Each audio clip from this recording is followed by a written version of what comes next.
Yesterday was fantastic. Today was so. I just thank all of you for coming out. We're getting record turnout for this week's celebration of banned books.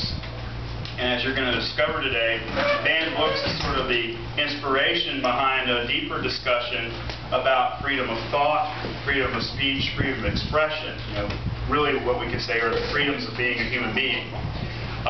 And we have a very special treat today on that theme. Mr. Robert Sexton, one of our philosophy teachers here at RPCC, is going to be talking to us about a very special person who paid the ultimate price for defending thought and speech and expression. And so without further ado, I would like to hand it over to Mr. Sexton.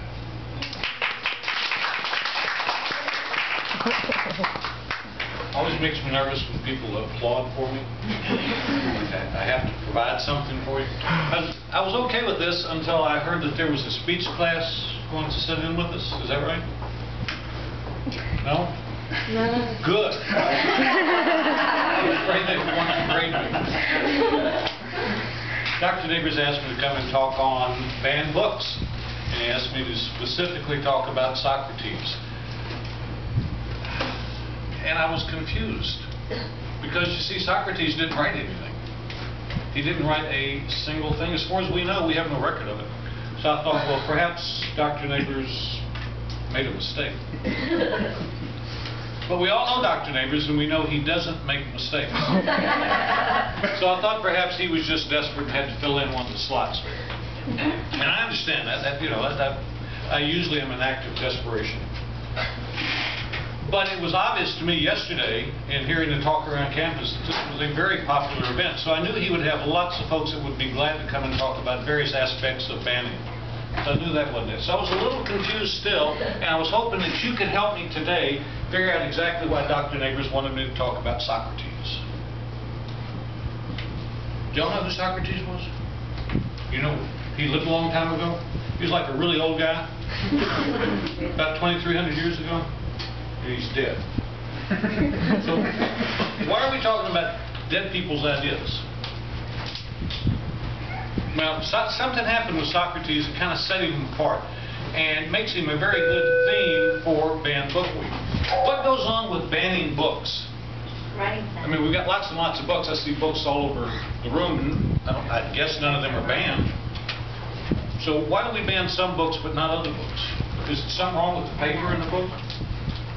Or the cardboard, or the ink, or the glue, or is something else going on? And then I looked at the agenda and I saw that you also had people talking about banned art and banned films.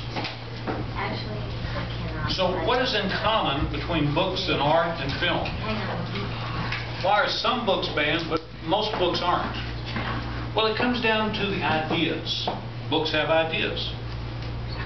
But it can't be all ideas, because all books have some idea. But we keep most books. But a few books are up for being banned. What sets them apart? Why is only some art to be banned and not other art? It comes out that the idea, if we look at it historically, the ideas that we want to ban, and it's not the books we want to ban, it's not the canvas and the oils and the paintings, it's not the cellulose and the film, it's the ideas behind these things. The ideas we want to ban are those that do one of two things. They push the boundaries of society. Society sets certain boundaries, certain rules and regulations. And some ideas push those boundaries and make people nervous. They challenge the ideas that are given in a society. The other reason that people want to ban certain ideas is because it makes them irritated. It upsets them. It bothers them. So, have any of y'all ever banned an idea? Did you ever ban an idea? Are you sure? Did somebody ever present an idea to you and you just made fun of it and went on? No, probably. Oh. Why would you do that? Because the idea was funny to you? It didn't make you uncomfortable? Probably. Yeah. Are we ever made uncomfortable by ideas? Yeah. Are you? Oh, yeah. Oh, okay. I'm surprised. No, I'm not. That's perfectly normal and perfectly human. When ideas challenge the social norms, when ideas challenge what people believe and how they believe it, people do one of two things. They have to question their own beliefs, which is very uncomfortable, or they reject the idea. And a lot of times when the idea is rejected, books get banned, art gets banned. Well, what was it about Socrates that has to do with banning ideas? There's a work by Plato called The Apology of Socrates. Socrates didn't write anything, but his student Plato did. And we believe that the Apology of Socrates is pretty much a verbatim report of a trial that Socrates suffered when he was brought up on charges by his home country, city of Athens. You see, the charges were so serious that the death penalty was a possibility. What do you suppose the charges were? Treason? Did he commit murder?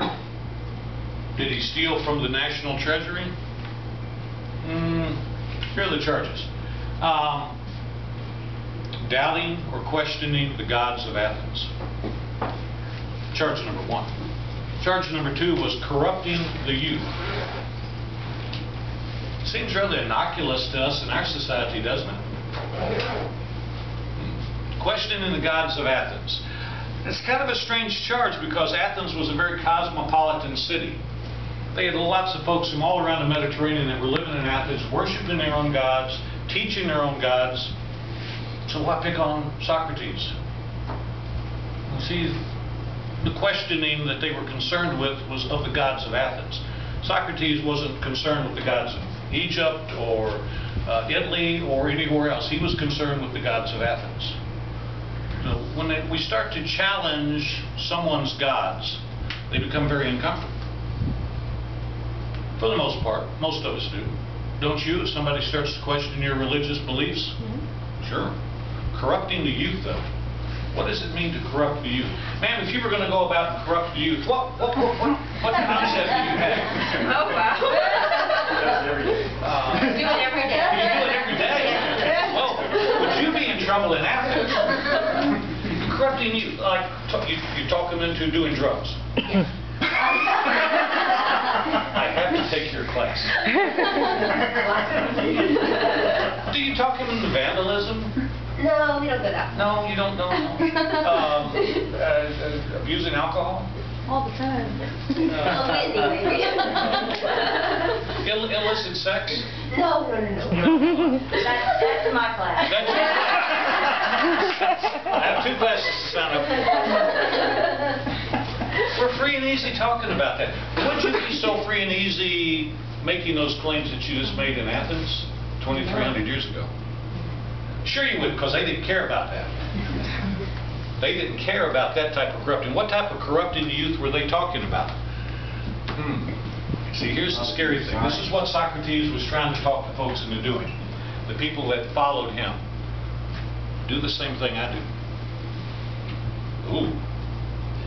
What was Socrates doing? Socrates was asking questions. Do you ask questions? You ask questions a lot? Do you ask questions of people who don't want questions asked of them? It's kind of a convoluted question, yeah. Do you ask questions to people who don't want to be questioned? Do you? Do they like it? No, they don't, do they? No. Do you do it nicely and softly and quietly? Sometimes. Do you ever do it loudly? Okay, what I want you to think about is you going out here in the quad area that we have, and you see a friend of yours across the way. And I want you to question that friend across the way. Can you do it softly? You have to do it kind of loud, don't you? See, in Athens, everything happened in the village square, not the village square, the town center. This is where all the commerce took place. This is where the business took place. This is where the teaching and the learning took place. This is where everything took place. Everything happened there. And this is where Socrates did his questioning. And to talk to the person across the quad, you kind of have to talk loud, don't you? Like really loud. Like you have to yell at them, don't you? That's what Socrates did all the time. All right, so he questioned people. So what? What's the big deal? People really don't get too angry when you ask them a question, do they? No. Not too angry. They don't attack you or anything, do they? Good. So what was Socrates asking? See, Socrates had a problem. The problem was this. One of his friends had gone to the oracle at Delphi. And he asked the oracle at Delphi, "My friend Socrates, isn't he the smartest man in Athens?" And the oracle responded, like oracles usually do, very obtusely, "There's no one in Athens wiser than Socrates." Well, his friend heard that and ran back to Athens and told everybody, the oracle says Socrates is the wisest man in Athens. The reason this was a problem was because Socrates didn't believe it. Socrates believed the gods, but he didn't believe the oracle. But the oracle spoke for the gods. So something was wrong. Either Socrates was incorrect, he was wise, but he felt like he wasn't. Or the oracle was wrong, but the gods can't be wrong. So he went around to try to discover the truth of this. Was he the wisest man in Athens? Actually, what he went around to try to do was try to prove that other people were wiser than he. Therefore, the God would be wrong, because that would make him feel more comfortable than to think that he was the wisest man in Athens. So he picked out the best and the brightest, the leaders, the people who ran Athens, and he started questioning there. They had politicians, they had bankers, they had business people, they had farmers, they had craftsmen, they had artists, they had poets. All these were very important in Athens. And he started asking these folks, "What do you know? Tell me what you know. Where is your wisdom?" And what he discovered very quickly was these people may have some expertise in their individual field, but they have no idea where their thoughts and their ideas came from, other than to say, "That's the way I was taught." And they had never questioned the ideas that they taught other people. Furthermore, they really had no goal, no purpose in their craft. They couldn't see a long-range plan. This bothered Socrates. He looks around Athens and he sees an entire city chasing after money, after power, after fame, after pleasure. Now, Socrates had no problem with any one of those things. What he had a problem with was that they didn't know why they were doing it. It was just something they did, and they never thought about it. And Socrates would tell his friends, "I'm 70. I don't want you to reach my age and realize that you've wasted your life. I want you to have a purpose." So in questioning these rich and powerful people, he discovered, first of all, wisdom is knowing what you don't know. True wisdom is knowing what you don't know. It's not knowing something, it's knowing how much you don't know. The planet is a wiser place today than it was last Thursday. How can I say that? Something happened last Thursday. Do we have any physicists in here? Do we have any scientists in here? Do we have anybody who reads the newspaper? What happened last week? It had indications that a particle traveled faster than the speed of light. In the CERN accelerator over in France and Switzerland, they accelerated particles, and they believe, hasn't been confirmed yet, right? Still up in the air. But they believe they accelerated particles faster than the speed of light, which is impossible. Einstein told us it was impossible. And we haven't questioned that for a really long time. In fact, it's a given. What was the response of the scientific community when they heard this, sir? Boo. Boo. Oh, yeah. In fact, if I did something wrong. If I would take the, rather than say possibly you're right, they said you're wrong. To quote the physics department at Oxford University, if this is correct, I'll take my shorts off in public and eat them. An idea that challenges the status quo. I have no idea. My daughter is a physicist. My daughter is in a tizzy. You know what a tizzy is? She always calls me on Sunday afternoon. She didn't call me this past Sunday. I called her. I was worried. She said, "I'm sorry, is it Sunday?" I mean, she is up to her eyeballs in the math. She's checking this out. She works at the National Accelerator in Washington, D.C., or near Washington. An idea challenging the status quo. And what's the response? not, oh good, let's check this out and let's learn something new. It is, oh, it's got to be wrong. It has to be wrong. But that's today. I mean, we wouldn't reject an idea out of hand today, would we? Do you think we're going to ban the people at the CERN accelerator? They always did. They already did. Socrates. Let's go back to Socrates. Challenging the status quo. That's what he was doing. He made these people very unhappy, very uncomfortable. So what did they do? Put him on trial for his life. Now, what would you do if you were on trial for your life? The title of this is called The Apology of Socrates. Would you be apologetic? People have got you on trumped up charges and they're trying you, and if they find you guilty, you're going to die. Would you be a little bit apologetic? Would you say, sir or ma'am? I know I would. I'd be scared to death. What did Socrates do? Well, what Socrates did was he said, hey guys, I'm the best thing ever happened to Athens. I am the gift from the gods to Athens. There's nobody better than me. He was right in their face. You see, the word apology means something different in modern American language than it did to the Greeks. To the Greeks, apology means defense. So when we say the apology of Socrates, we really mean the defense of Socrates. This is his defense. But he's not at all apologetic. He didn't throw himself on the mercy of the court. He didn't burst into tears. He didn't bring his children in to beg for mercy. He said, I'm the best thing ever happened to Athens. Let me tell you why. Because I'm here to fulfill the philosopher's mission. The gods have charged me, have given me the duty of fulfilling the philosopher's mission. And that's what I'm going to go about. He said, Socrates, if you just shut up, go home and keep your mouth shut, no problem. He said, that would violate the philosopher's mission. I can't do that. So what is the philosopher's mission? It's to question one's purposes and presuppositions. Do you have presuppositions? Do you presuppose things?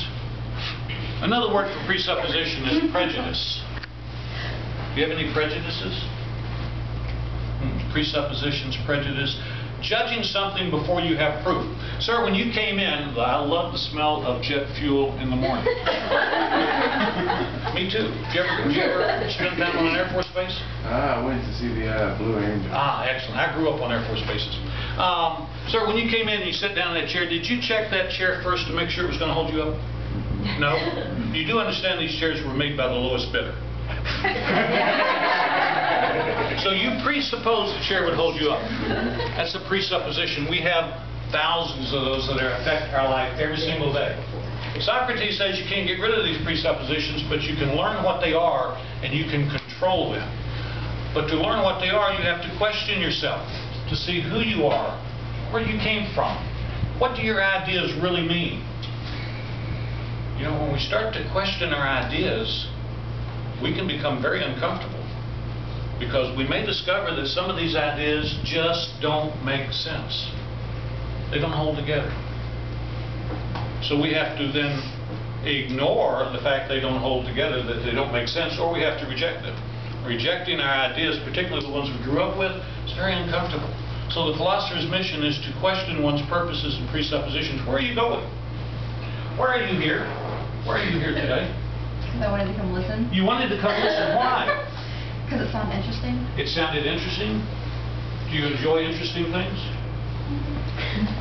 Why does that sign say, please no dancing on the tables? It's a little crazy in here. It gets a little crazy in here? It does. I've got to take this class too. So, you have a purpose in being in school? To get a degree. To get a degree? Why? Because I want a degree. I You don't want want a to degree? just get a college, high school diploma. Oh, great. You can put it on your wall? And what are you going to do with it? You know, I have no idea. Socrates would love the fact that you want an education. Socrates would be bothered with the fact that you're not really sure where you're going to go with it. Not that he would expect you to have an absolute set-in-stone plan, but, I mean, do you want to be a teacher? No? Do you want to be a scientist? Do you want to be a perpetual student? That was my goal. Just to go to school as long as I could. Are you uncomfortable now? No. No. I am. I'm answering questions and I'm uncomfortable. Huh. Why are you here? Why am I here? Yeah. Why are you in school? Oh, to get a degree. Why? I'm not sure because I'm not sure what I want But part of education is learning what you don't know, and maybe setting our goals once we learn, exploring, checking things out. Sure. So you have a purpose in being here, and that is to find out perhaps what you want to do in the future. Wonderful, wonderful. This is what Socrates is doing. Imagine this type of questioning going on, but really him drilling down and discovering how little you know. At the top of his lungs, out in the middle of the public where everybody can see. Understand, they didn't have television and video games and computers or newspapers or much of anything else. Watching their fellow citizens was their biggest entertainment. And here he is making you, the leaders of Athens, the powerful people, look foolish. The philosopher's mission is, first of all, to question yourself and make sure your ideas make sense. And then to help other people question themselves. That was the phase Socrates was at. And the overall goal of this was to help Athens as a whole develop some concept of where it came from, what its belief systems meant, and where they were going with them, so that Athens could become a better place. Socrates refers to himself in the Apology as a gadfly. What's a gadfly? Anybody here ever worked with horses? Okay. A gadfly is like a horsefly. You know what a horsefly is? They're like little tiny flies? No, they're huge. They're like as big as the end of your finger. And when they bite you, they hurt a lot. They hurt a lot. Socrates says he's a horsefly, a gadfly. To bite on the horse, that's the state of Athens. When he says state, he means the government and the people, society altogether. Why would he want to bite on the horse of Athens? Because he says the horse is huge, big, strong, even smart, but it's lazy. It wants to stay in its stall, and it wants to eat its food, and it doesn't want to move too much. So the gadfly bites the horse to make the horse exercise, to move, to think. The horse then becomes stronger and faster and smarter and better able to survive. And that's Socrates' purpose in what he's doing. So he pushes the philosopher's mission, corrupting the youth. His followers, the young followers he has, are starting to do the same thing. It was bad enough when we had Socrates, the leaders of Athens, say, it's bad enough. Here's a 70-year-old man, he's going to die soon. We only had one of him. But now we have all of his followers doing the same thing. A dozen, 18, 24, we don't know how many followers he had. But they're young, and they're going to be around a long time. So we've got to nip this in the bud. We can't have people questioning social norms. We can't have people pushing the boundaries of society, questioning why society does what it does, because it makes people uncomfortable. It makes people unhappy. So we're going to ban Socrates' idea of the philosopher's mission. Well, he doesn't write books, so we can't burn them like the Nazis did. So we'll just put him on trial. Now, nobody expected Socrates to be executed. That wasn't the way things worked in Athens. They expected Socrates to agree to shut up. Just go home. Don't talk anymore. He said, no. Okay, fine, we will ban you. We'll send you to another city. He says, I'm not going to go. Well, okay, then you can just bribe us. Raise a little money, and raise actually a lot of money, and bribe us. Socrates said no, even though his followers had already raised the money. They were ready to pay the bribe. He said, no, we're not going to do that. Because to do any of that would be to admit that the philosopher's mission is wrong. And it's right. And I won't give it up. And because he wouldn't give it up, they condemned him to death. So they condemn you to death. You going to go voluntarily? No.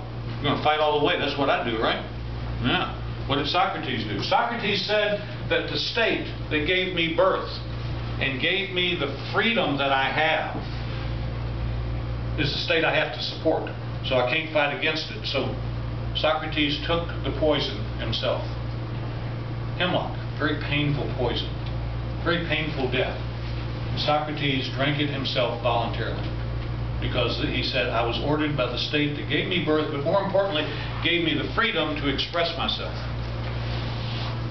The problem with a free society is that people want to use that freedom.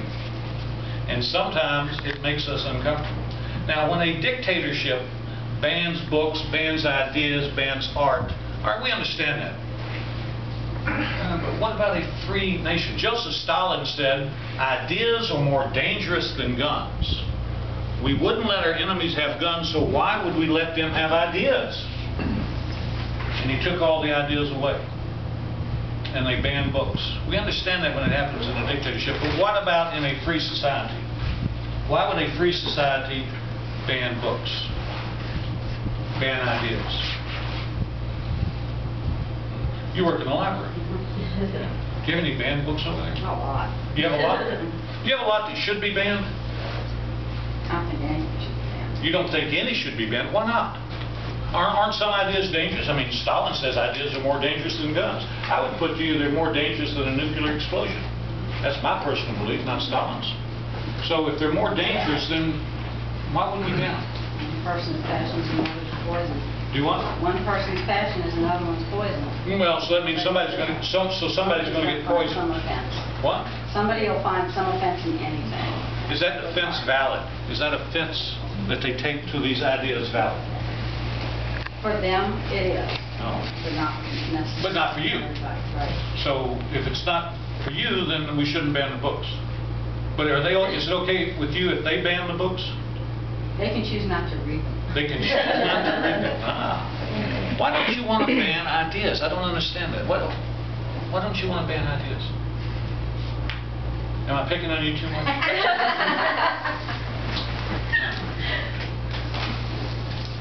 Would you ban ideas? Absolutely. Absolutely. Why? I don't agree with it. Do what? Wouldn't agree with it. You don't agree with them. So when you don't agree with an idea, you're going to keep it away from everybody else.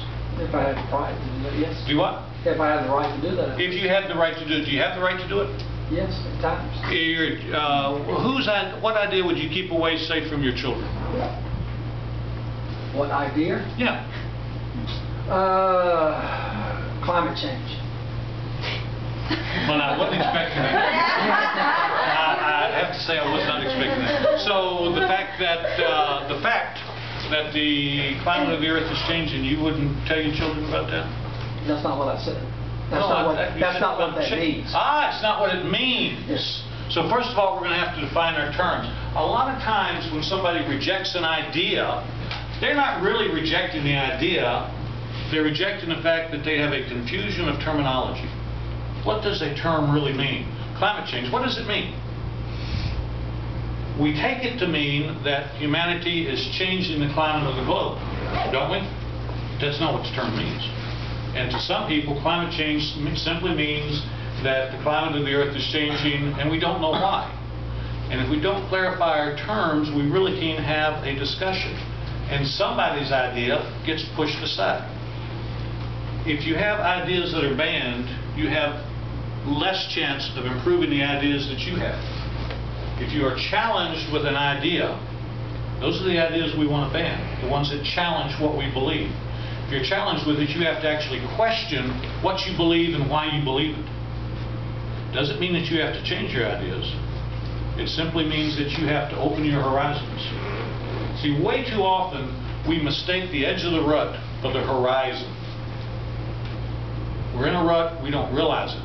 And we look at the edge of the rut and we say, that's the horizon. But ideas that challenge us make us get up out of the rut and look around ourselves. The problem with that is we like it in the rut. We're comfortable in the rut. This is where we're happy. The rut can be a hole in a road. Or it can be the fact that you are happy and comfortable in the social group that you're in. When your instructors raise questions that you don't like or make you uncomfortable, do you consider those questions or you simply ignore them? I would put to you that when they raise questions that make you uncomfortable, that's the time to start questioning why you believe what you believe. Doesn't mean that you have to accept their ideas, but it means that you need to question why you believe what you believe. It's what Socrates was doing. And they killed him.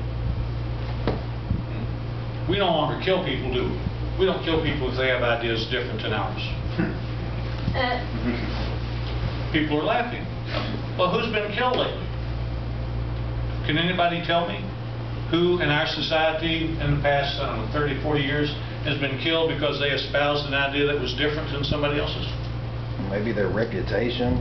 Maybe their reputation. Isn't that a form of killing someone? What happened to Galileo? Did they kill him? No. They just locked him up, wouldn't let him out, wouldn't let him talk to other people for the rest of his life. What did they do with Martin Luther King? They killed him. They shot him. Yes, they did. Yeah. What about Bobby Kennedy? Oh yeah, they shot him too. Mahatma Gandhi. Oh yeah, they shot him too. Jesus Christ. Crucified. Oh, they didn't shoot him, but they killed him, didn't they? Yeah. Are you a book banner? Do you ban ideas? Do you reject them out of hand without giving them a fair consideration? If you do, how are you any different than the people who shot Martin Luther King? Thank you very much.